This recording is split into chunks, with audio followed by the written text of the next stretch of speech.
Ça, en fait, c'est de la vitamine D.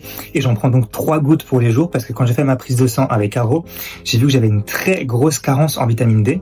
En gros, j'étais à 23 nanogrammes par litre, alors que pour la population normale, on doit être autour de 30, 40 nanogrammes par litre. Et pour les sportifs, vraiment, donc des gens qui s'entraînent beaucoup, on va plutôt être entre 40 à 60 nanogrammes. La vitamine D, en gros, elle va permettre une meilleure récupération et surtout une bonne prévention des blessures.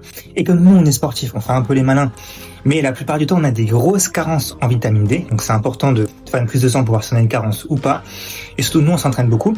Et souvent, si on est peu exposé au soleil, il y a de fortes chances qu'on ait des grosses carences. Genre, moi, c'était clairement le cas. Donc, j'étais à 23. Et le but, donc, c'était au moins de doubler pour atteindre les 40. Et c'est pour ça que maintenant, j'ai mis en place ce petit protocole où je prends entre 3 et 4 gouttes de vitamine D. Et j'apprends donc chez Nutrien&Co, qui est mon partenaire nutrition. Et je savais pas forcément quelle vitamine D prendre parce qu'il y a différents types.